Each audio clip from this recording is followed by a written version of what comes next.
Hello, everyone. This is the second session of the Parking Day 2022 testing cycle that aims to have a global cohort on Parking Day that we share our experiences and plans and support each other in the process of what we're going to do in our local context. So today is the second session of this cycle. The first one was last week when we had John Bela from co-founder of Riba and Parking Day, who explained a little bit more about the origin of Parking Day, how it initiated, and so on. I'll place a link in the chat, but you probably receive to that session. Today we have an inspirational drop-in session, and I have placed a link to a mural board that you can open. Everybody is public. I'll place it a few times, so for the newcomers. And the point of today's session is to share examples of parking days and parklets that were realized around the globe. So to get our minds moving for our own experiments that we will realize hopefully in the third week of September. Okay, before I give the word to the speakers that we had for you today, I would like to give the word to Ryan Smoller, who I'm sure probably all of you know, but still he is one of the co-organizers of this cycle, and he could not be very present in the first session, so I would like to give him the word to welcome you as well in the cohort. Ryan? Hey guys, good morning. Ryan Smolar from PlacemakingUS. Really happy to be here with you guys for another tool test, and especially one organized around Parking Day. And of course, actually, I've built parklets before, but I've never done a Parking Day. So I'm so excited to do my first Parking Day this year with all of you guys, bring a lot of newbies with us down in Santa Ana, and then experience and see all of the Parking Day activities you've done in the past, what you're doing this year, and how it can evolve in the future. I was very inspired by John Bela's presentation last week and learning the origins of Parking Day, that it really came out of some civic hacking of the municipal code, some inspiration from some really high-level arts ideas that were expressed in the Bay Area since the 60s. And to see that event of a people just going out and putting a few quarters in the meter and taking back some public space has resulted in really a new form of creating outdoor porches, parklets that really saved us during the global pandemic and has led to almost 3,000 parklets just in San Francisco alone. So I think this is a really important activity. I'm really excited that the placemaking networks, both Placemaking Europe, Placemaking US, are connected to the originators of Parking Day in this, and that they're working with us specifically to keep this event alive and growing. So make sure when you do your Parking Day activity, you add it to the My Parking Day website's map, global map. All right, let's get into this. I'm excited for the inspiration today. Thank you, Ryan. So without further ado, I would like to, well, we have to reschedule a little bit here. So Laska, I would like to give the word for you. So Laska Nenova, a founder of BGB Active, Placemaking Europe board member. She will tell us a little bit more about her, one of her initiatives, Parking Day for Fitness. So go ahead, Laska. Hi, everybody, and thank you, Todor, for the introduction. So hi from Plovdiv, Bulgaria. My name is Laska Nenova, and as Todor said, I'm the BGB Active's founder, and for the past 10 years, I've also worked for a Danish-based organization, International Sports and Culture Association, and my vocation was promotion of physical activity for health. And today I will share about our newest initiative, which is initiative by BGB Active, but it was inspired by a number of international projects that we did throughout the years, and of course the parking day. And first I will start with a small video about Beju Active and share a little bit who we are, because Beju Active is at the core of everything that I believe and do. So we'll just stop the sound. So Beju Active was founded back in 2012, and we had a different name back then. But in 2012, we started with the first national-wide campaign for physical activity in Bulgaria, which was called the Now We Move campaign, part of the international campaign Now We Move. And throughout the campaign, we organized over 3,000 different activities throughout the country with more than 640 different partners. And with that campaign, the campaign's mission and vision was to motivate people to find their move. And the call was find your move. We were always asking people to get out and in a public space and find their move. And throughout the development of the campaign, we discovered that actually when people go out, and this is on a Bulgarian setting, the public environment is not really the best environment for them to be active. So it's not really pleasant to, to do yoga or to run or to do any kind of physical activity if your public space is not really welcome you. So with the development of the organization, starting as the name shows, and promoting physical activity, we also moved to work in the placemaking sector.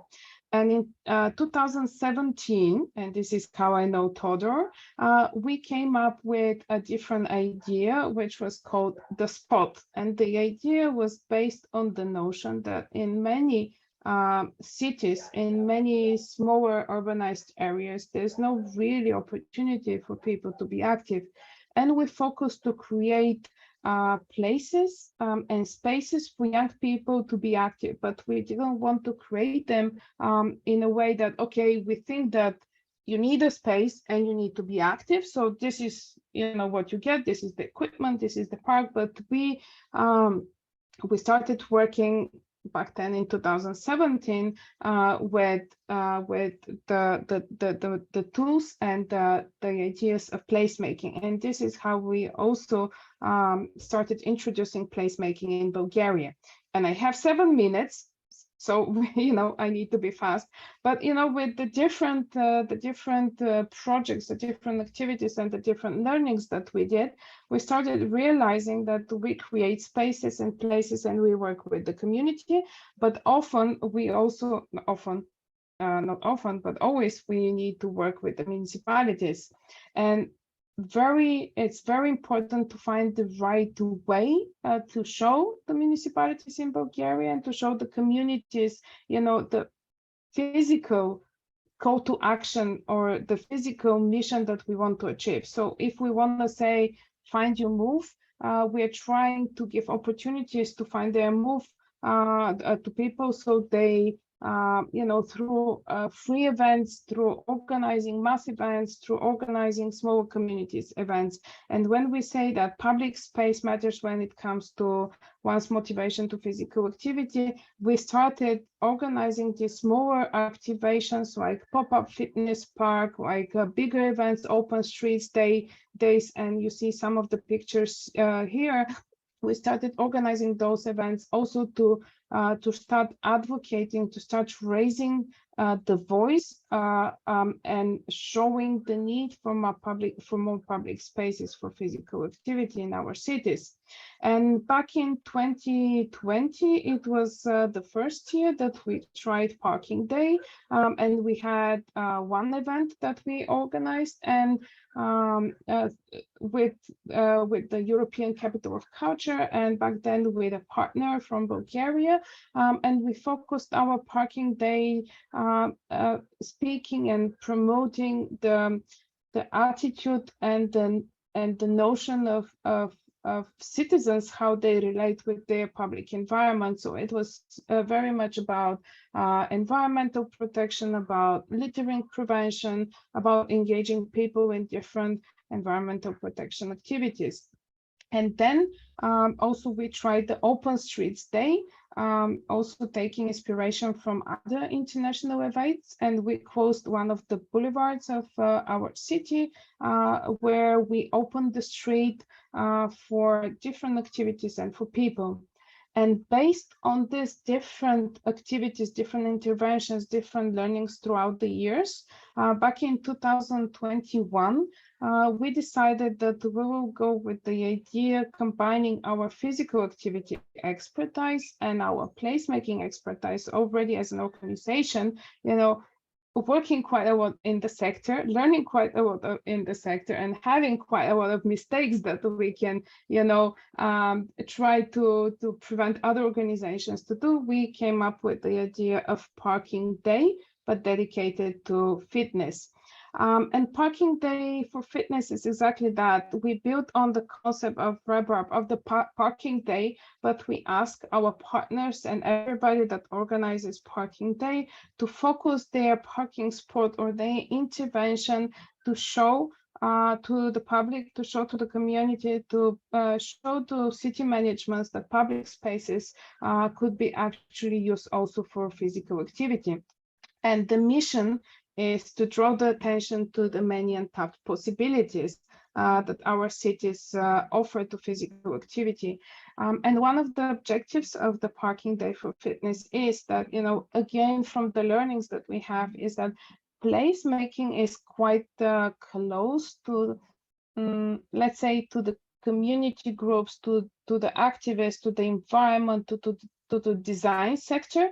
And we wanted to bring placemaking and the power of placemaking also to the grassroots sports sector.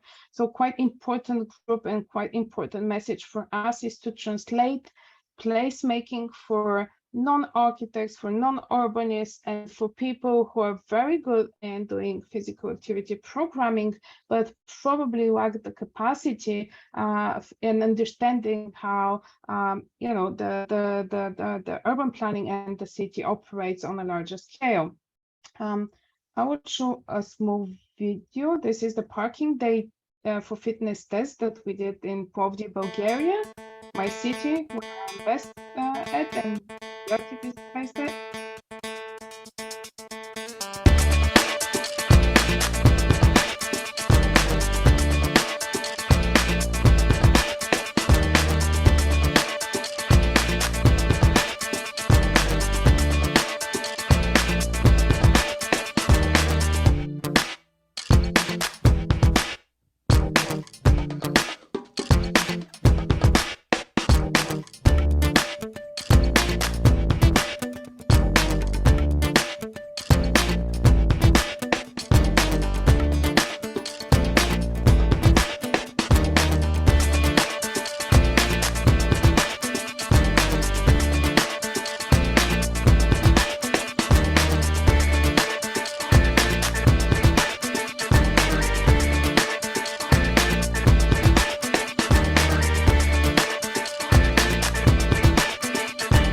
And what you see on the video is our pilot test with our group of partners, because the Parking Day for Fitness is actually a European Commission funded project, and it involves not only Bulgaria but also Poland, Romania, Austria, Netherlands, and France and Bulgaria, and we have 6 partners, and each of them, there will be the hubs in their own countries of organizing the Parking Day for Fitness, and here's also the website of the event and the project.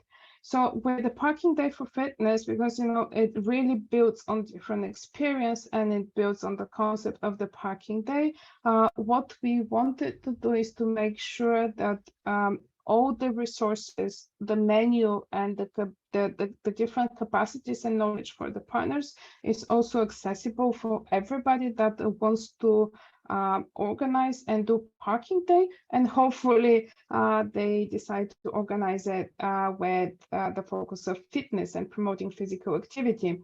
And with that said, because we want to create different activities, different moments and points where people are active.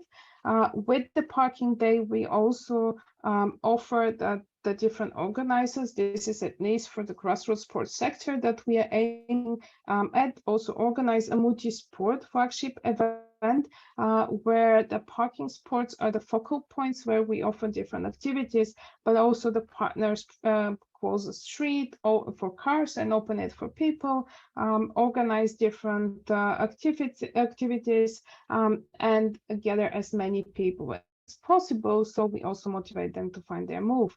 And again, because we work in different settings, different countries, different cities, multiple cities, we also propose a gamified flagship event where the local organizers, if the parking day is a bigger initiative than 1 or 2 spots, there could be a gamified event where we can gather people, organize them in groups, and ask them to identify all the parking spots, try the different activities, try different challenges, and at the end, the people who covered all the spots get an award.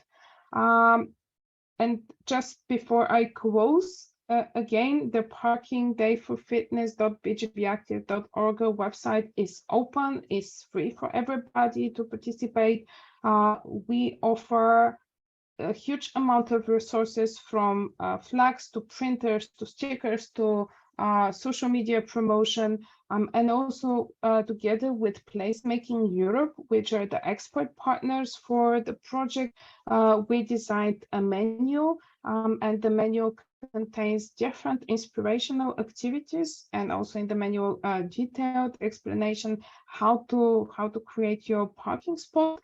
So it draws attentions, but also the most important part for this project is to raise the awareness and also to show to cities officials, and everybody that's interested to improve the cities and make them more welcoming for people. Again, focus welcoming for physical activity, that can download the toolkit and use it absolutely free. At the moment, this toolkit is in English, German, French, Dutch, Polish, and Romanian. And yeah, completely free to use. And as you see, we have prepared many different inspirational project and activities of previous parking day events. Again, the website, the partners, and I hope I'm in the 7 minutes, but I'm here for any questions that you might have. Thank you. Yeah, thank you, Laska. I mean, it's not that stressful about the 7 minutes. Thank you for sharing this initiative. I think it's a very inspiring way to kind of conquer spaces back from cars through actual direct celebration with physical activities, games, whatsoever. I think it's a great concept. As you said, if there are questions or comments, feel free to drop them in the chat, or even raise your hand and speak up. But let's do it after the next speakers we had, so we'll have a little bit more free-flowing second part of the session. Now I would like to, but in the meantime, you can drop questions in the chat. I would like to invite Beju and Sherryl from Florida, US, who share more about their experiences with parklets and parklets design. So stage is yours. Thank you, Todor. I am gonna share a PowerPoint so you guys can see the evolution of how myself and Beju, my husband and partner in all of this, came about doing a modular parklet. But I'll give you a little bit of history of the place we're working in, which is West Palm Beach, Florida, and also how we actually got there to change a lot more than just, basically parking day was a big piece of the puzzle for us to be able to make a lot of changes to our streets. And it's a basic where we are today. So just hold on with me. Here we go. And I know somewhere in the internet, I think I have a paper published maybe in 2014 about how parking day can be used as urban acupuncture, which is part of the theory of what we work in. So the first parklet that actually was placed in West Palm Beach before we ever were brought in to work on this was in 2007. And it literally was just putting down some sod, getting people out, and just, you know, in front of a coffee shop, in front of some restaurants, having kids have places to play. And we were brought in 2013 as a second reiteration. Together, we're an artist duet.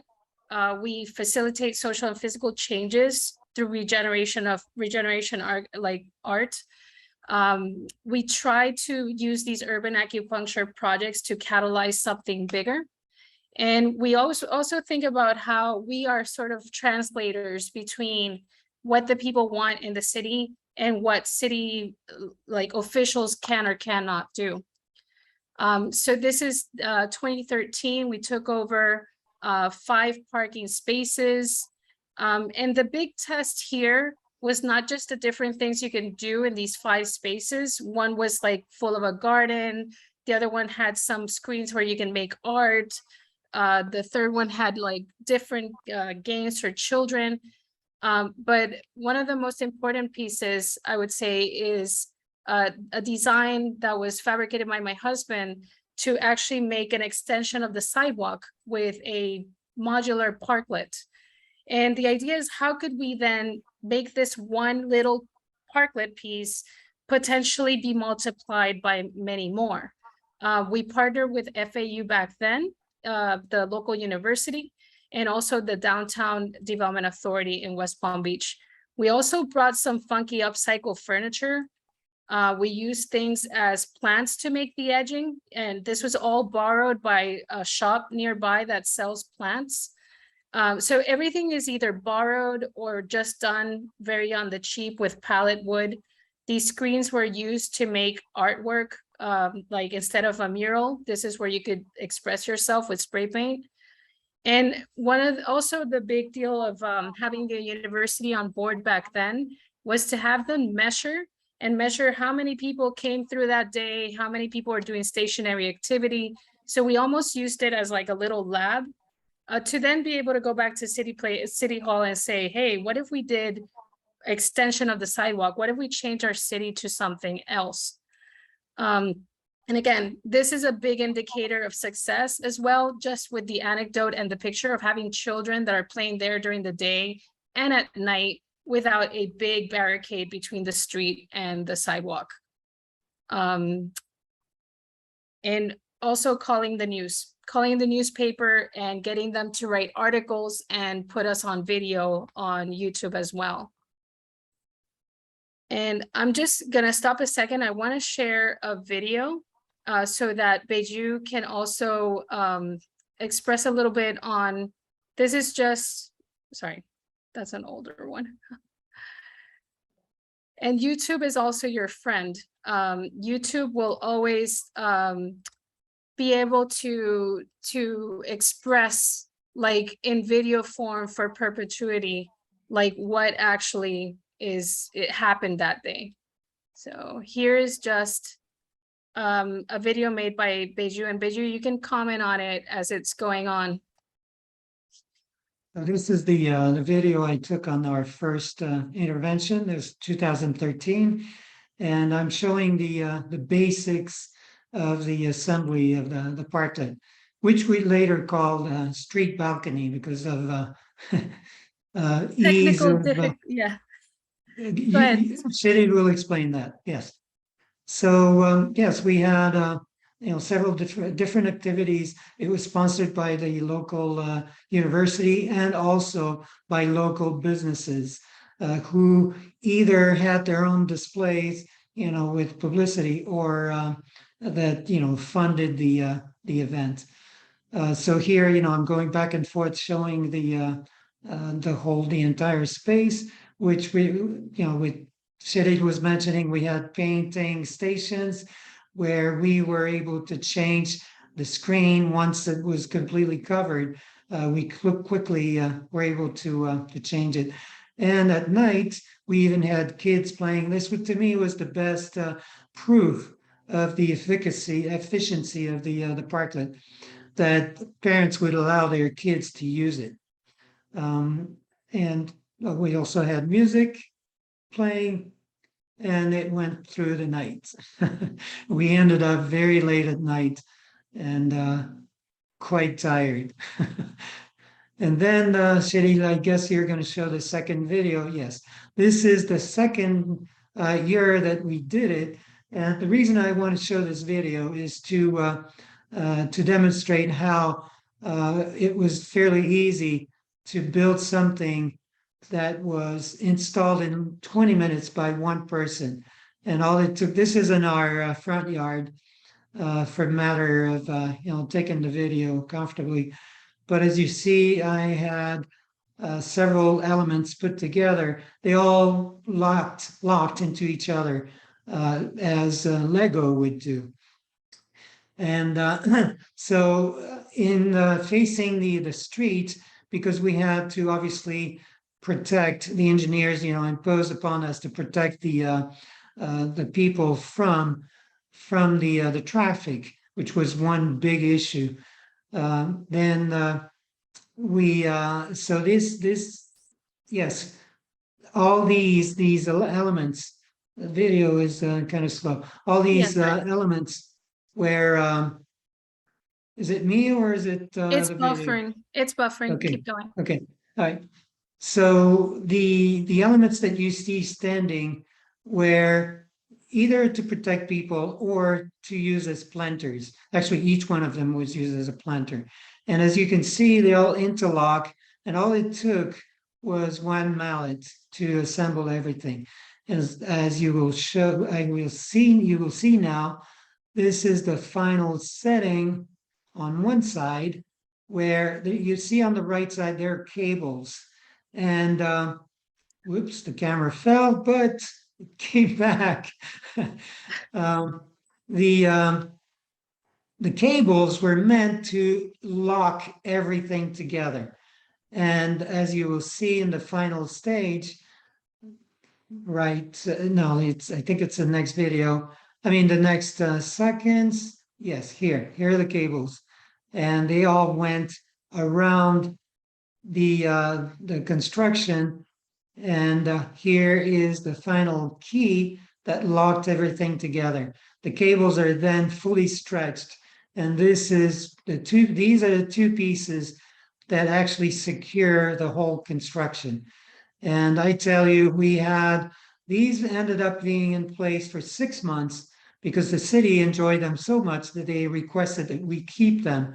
And they stood the 6 months basically without any issues at all. Shireen? Yep. Thank you so much.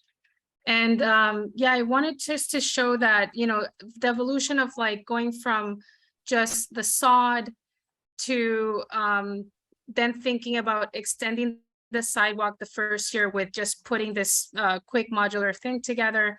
But this last reiteration that you're seeing, it truly was, how do we then take this idea and set it down on the ground for a little bit more permanence or semi-permanence. I do want to put a shout out to Rafael Clemente in West Palm Beach. He's the director of the DDA. He was a key champion within the government to give us permission to do all this craziness. We went ahead and took these three spots. I pulled a right-of-way permit in America. That was the way to then occupy that one space for 6 months.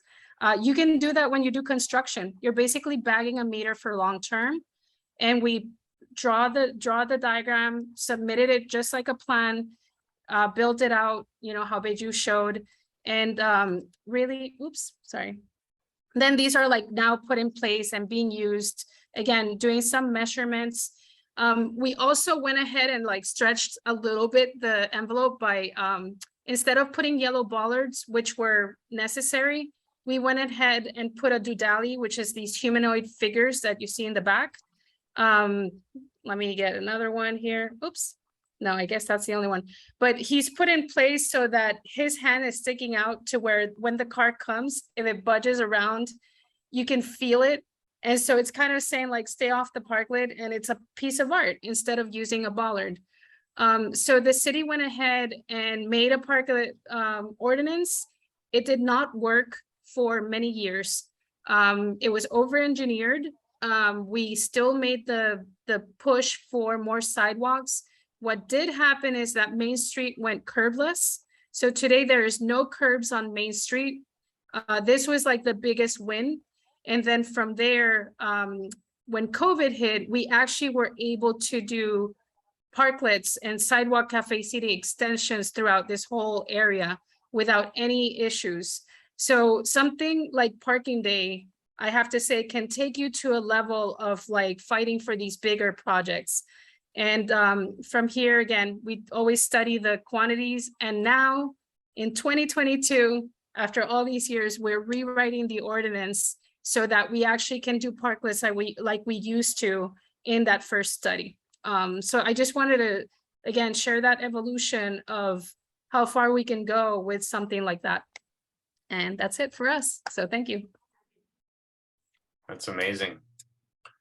It is amazing. Great stuff. I think, as Monica commented, you're making great team as well, presentation wise, and as you can see, design wise as well. Great project, by the way. So happy, as Ryan said as well, to see long-term impacts of something like parking day. I think it's indeed a great way to manifest some, like how the environment could be different, and then this could lead us to something else. And just yes. one thing before I go, and you know, we're not, it's like, we are still doing parking day this year, just down on another street that's not curbless. And today we're using it to promote mobility. And so this year we're really pushing the envelope on like, let's fix your bike. So there's like a bike station area to fix bicycles that morning. So we're pushing a lot the bike stuff because we want more bike lanes. And so that's kind of also, it's still so relevant. So it's amazing how this thing, like, you can keep using it over and over again to really push forward whatever is needed in the public space.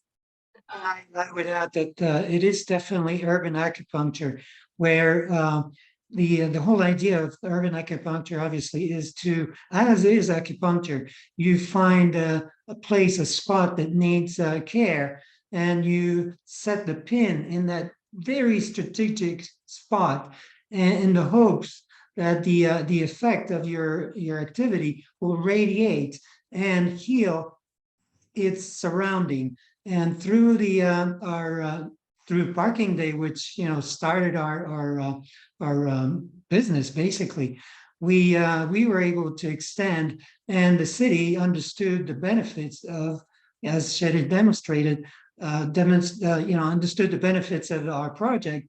And today, as Sherry showed, the streets are completely redesigned thanks to our event. Great. John, you wanted to say something, or you raised your hand briefly? Yes, thank you, Beju and Sherryl. What an amazing trajectory. Yeah, really so fascinated to hear how you've folded in the various tools, the parking day as a set of tactical moves, but then also the observation and evaluation to really, catalyze the long-term impact. It's just a fantastic story. I had a question about the current iteration or evolution of your parklet program, and just, one of the things that I think has been interesting in many cities is how those cities and towns pivot from the emergency response phase of, curbside uses to more permanent uses, and how they're handling the balance between public and private space in that regard. So just curious to hear how you guys are thinking about that and how the city's thinking about that Are those parklets commercial outdoor dining platforms? Are they open to the public or somewhere in between? So we have come up with a hybrid. And so what's happening now is it's twofold. We have simplified the process of permitting with creating this handbook that is very, very like clear, you know, like these are the ways to get it accepted. But it's still not a full, like you have to buy this parklet piece from a certain company. You could still build your own, that's totally fine, but it gives you the heights, the dimensions, it's super easy. So that's going to the merchants. And then the city, what they're doing is the merchant would pay a fee to use that space. They would put on it, they can put their liquor license on it, they can serve food during their operations of hours. But in our city, the way that the ebb and flow is of the sidewalk, there's no restaurant open till noon and there's a lot of people around. And so it will be public access, even though it's privately maintained and privately built. And so that's kind of like when the restaurant's not operating during lunch or dinner, it is open to the public. Anybody can sit on the edges, hang out. They can't be necessarily kicked out unless it's like disorderly conduct or something, you know, normal. But that's been the best way for us today to get them built. I am trying to get grant money to just do some public ones in places that are needed, you know, to alleviate the sidewalk not being so big. It's fascinating, yeah. And I was talking with folks in Vancouver and Seattle and Oakland about the same question, and they're all handling it a little bit differently, and some of them, you know, are pursuing this hybrid model. And you know, one of the questions for me is, you know, the principle of, you know, a public space is a verb, right? And it needs to be actively cared for and stewarded. And one of the concerns I had, and I'm curious to see how it rolls out in West Palm Beach, is, you know, if that public space is, you know, will it be actively monitored or observed? Will there be eyes on the street when it's open to the public versus when it's serving as the commercial outdoor dining parklet, when there's like a clear sort of relationship between the space and the adjacent business? I think a lot of cities are exploring this very same question. So really curious to see how it shakes out in terms of the perception of those spaces relative to, does it feel public? Is there an invitation, and how is it serving both that kind of commercial need and the need for public space? And, you know, one thing I forgot to mention, actually two things. One is we are not allowing any barricade around sidewalk cafe seating. And there's no barricade between the parklet and the sidewalk. That is like illegal. Like you cannot close it off. You can only close the edge to the cars. So that's a big push for keeping it as open as possible. And also when we had to first do the first reiteration, in case anybody's going through that issue of parklet being like a bad word in City Hall, we just called it street balcony because you can't regulate a street balcony. It doesn't exist. And so you make up your own terminology and push that through with a right-of-way permit, and they cannot say no to that. So there's always a loophole to get it approved on the first reiteration, and then they get used to it and you can start the conversation. Yeah. Fascinating. I just want to add, from PlacemakingUS perspective, we're very interested in the equitability of when these programs become more permanent, and really advocate for nonprofits and non-dining uses for parklets. We saw earlier, John, activity parking day, where there's actually athletic equipment in the parklets. So I really think that policy needs to build in, or funding needs to be built in for the distribution of these to include way more uses than the traditional obvious, where there's an income opportunity for a business, even though it enlivens street life and it's an overall positive. Loving the creative and everybody having access to this tool. It's such a great point, Ryan, and you know, the way that they're handling that in Vancouver, for instance, is that there's a commercial patio program, right? And the adjacent businesses, they pay for the space. Hey, you're using public realm to serve your business, which is wonderful in terms of supporting local businesses, as long as they're open, as you're describing, Cheryl, where they're kind of porous to the street. But the businesses pay for that. In the case where there's more of a social service angle, the city of Vancouver actually sponsors or works with that adjacent entity, like a gallery, or there's actually an example of a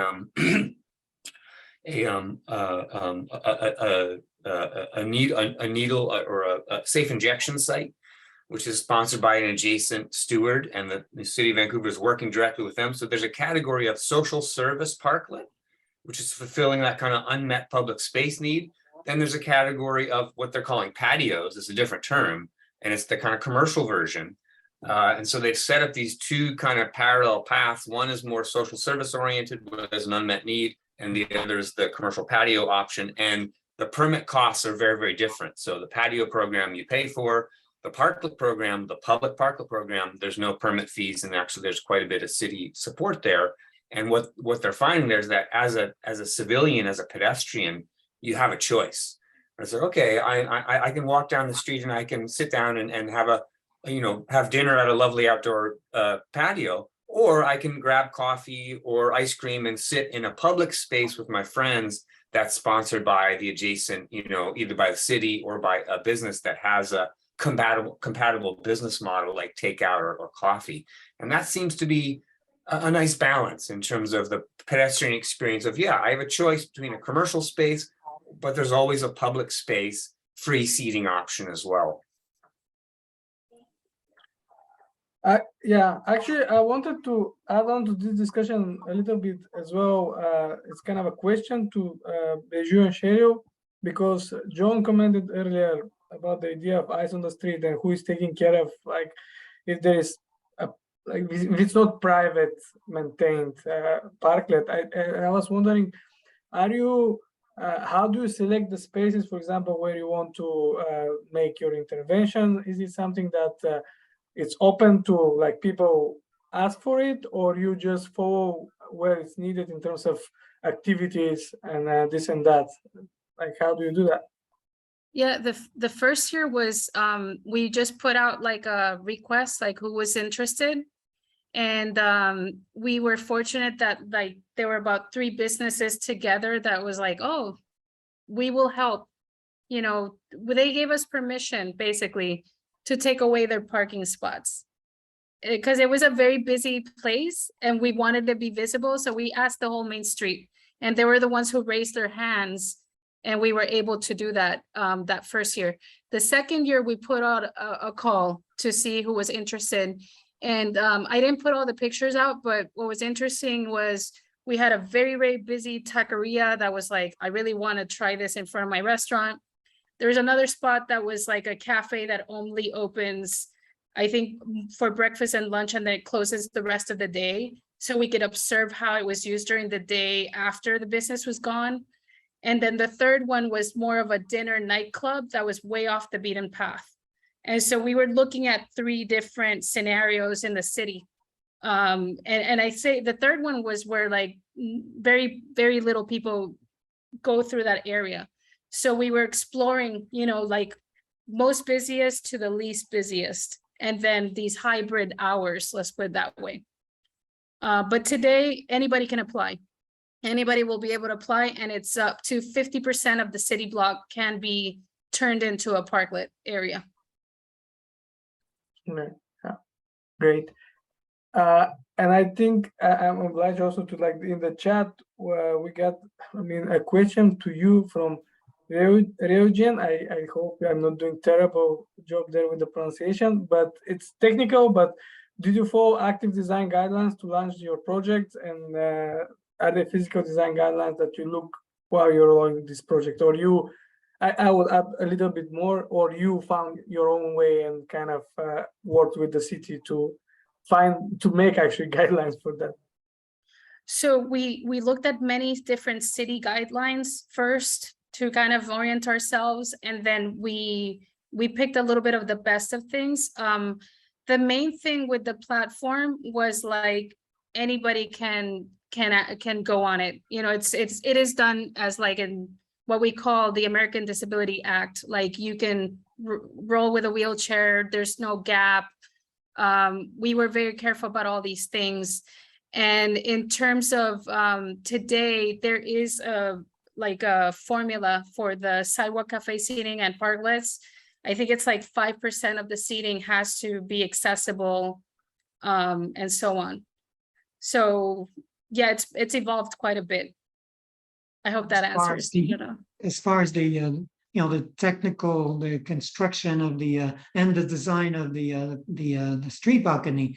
No, I mean that was completely our concept, our interlocking and all this, the cables, tightening everything together. We didn't follow any guidelines for that. Just oh, you mean like, yeah, we didn't test it to see if it would, hold. Yeah, I think from my experience, I could expect this as well. Like building ordinance are not written for this kind of activities very often, and you have to find your way to navigate through the ordinance and basically create your own. I would like to involve Laska in this conversation a little bit.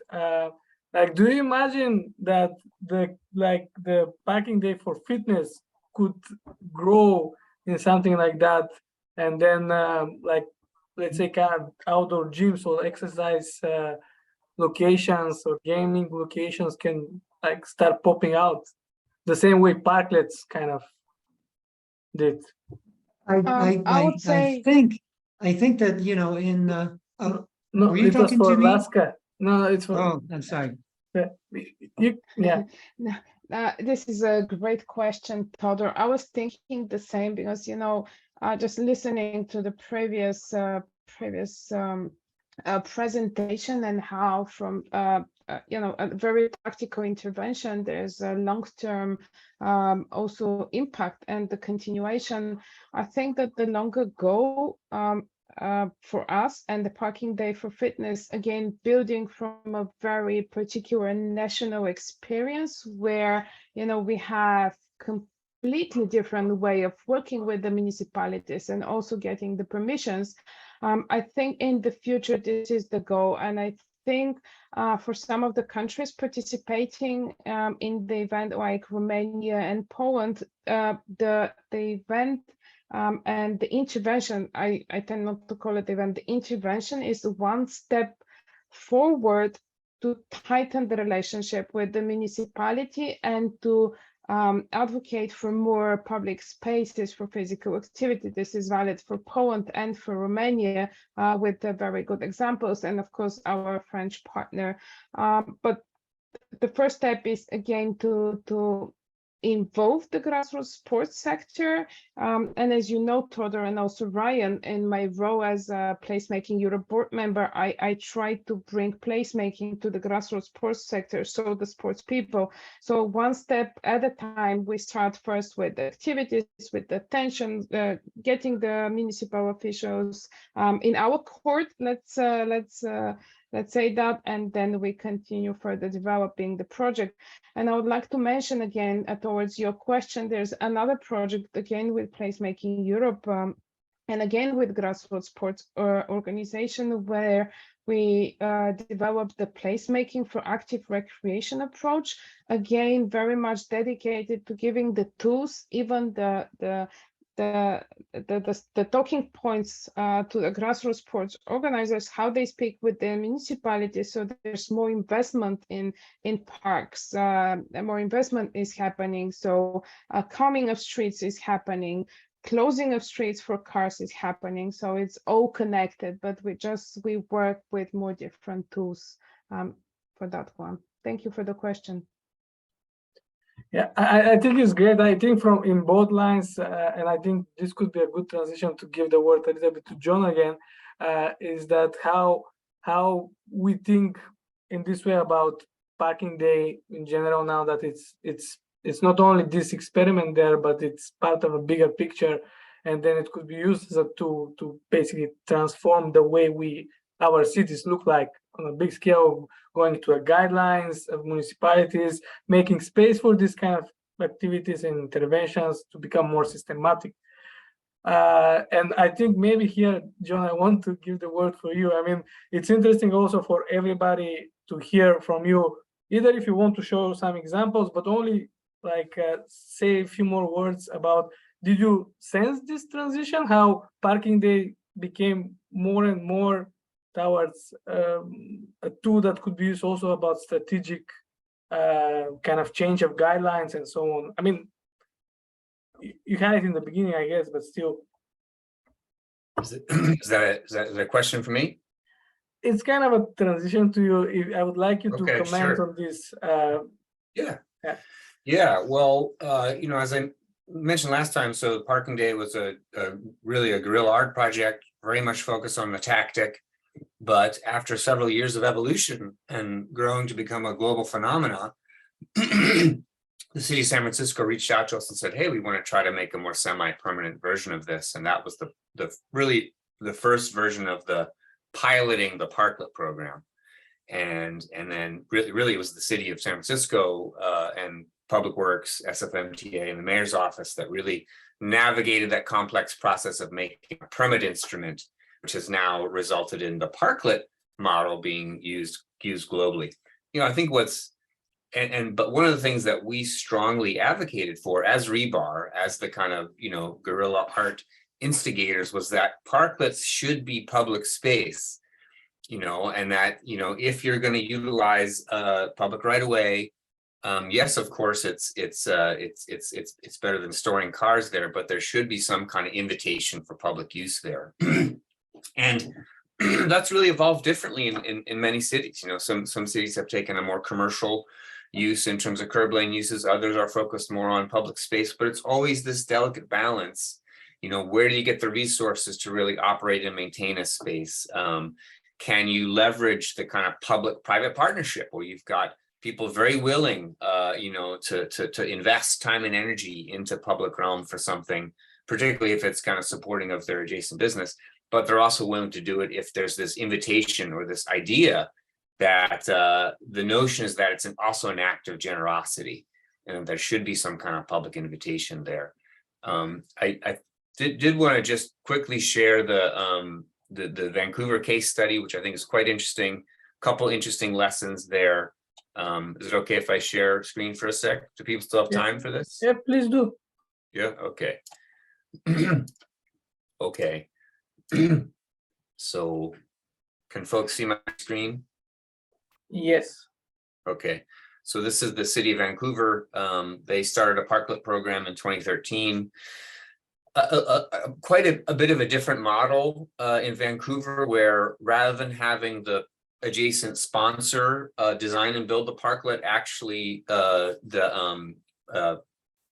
Viva Vancouver, which was part of their public works department, their group, really focused on the design and of the spaces in collaboration with that adjacent sponsor. So they never really allowed individual entities to build their own parklet, very, very different model. And because of that, though, over whatever 6 or 7 years of the program, they had about 18 parklets that were created. They could do about 2 or 3 a year because the city was like really carefully managing how those were designed and built.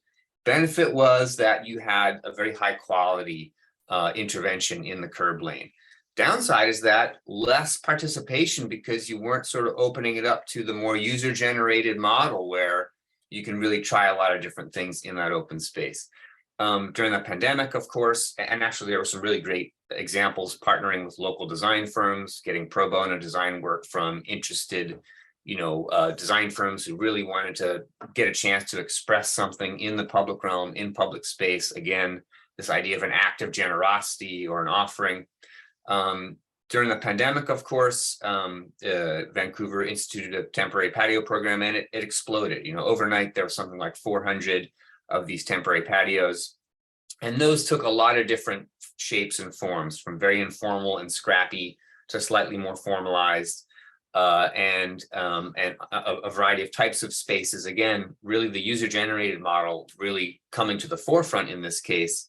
They then, introduced these design guidelines about enclosure, about proper distance and access to the curb, very similar to what I think other cities are using, restricting the use of overhead tent covers and canopies. So again, trying to guide the process in a way to make them safe and accessible, and also have some standards of of good design. But where I think it's interesting is how it's evolved. So, what the city of Vancouver has discovered is that for the same amount of time and energy that they could put into creating a parklet scale space, they could actually use that same amount of time and energy and create much larger spaces under the rubric of their pop-up plaza program. So the city's actually not doing any parklets anymore, any public parklets. They've found that for about the same amount of time and energy, we can find larger underutilized spaces, on our streets, and put that same amount of investment and come up with a much larger, much more functional space in collaboration with a community partner. So now they have three trajectories. One is the commercial patio program, of which they're pretty strict in terms of how those are designed. Then there's the pop-up plaza program, which is expanding really to become quite bigger than the scale of say, a parking space. But then they also have their social service parklet model. So again, the city works to facilitate design. They have a set of standard elements, but they're really working with that local social service providing organization to create a space that entity otherwise wouldn't be able to create on their own. And it's really fulfilling some kind of unmet need in that particular part of Vancouver. So it's like these three trajectories now.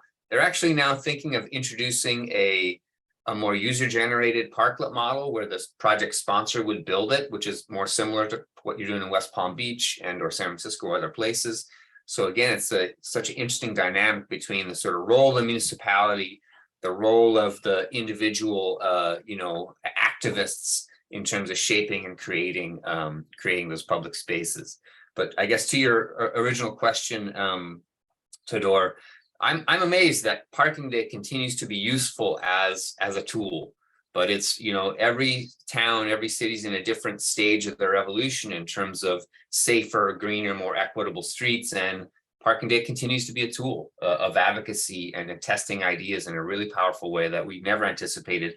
But now we've got all these other tools in our toolkit as well: the commercial patio, the parklet model, and now actually these pop-up plazas as well. I think are really becoming, we're really adding a lot of tools to our toolkit in terms of place creation, advocating for safer, greener, more equitable streets. Yeah, thank you for your reflection, John, and sharing the example of Vancouver. Yeah, indeed, I think we are getting out of time here, but I want to finish on something in some kind of notion that we are always also in kind of supporting through these two testing cycles.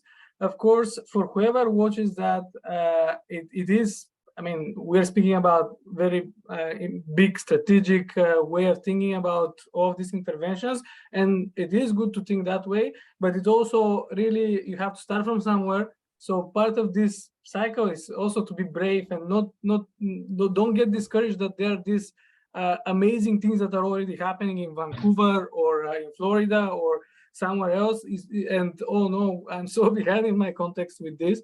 The idea is really to rather see how this could develop and how big it could be, and we can start small. And I think what I want to finish off here is also share two examples that we had from Helene Gallis from Oslo. I think you see the mural board, right? Just to confirm, because I'm with two screens. Yeah. Yes.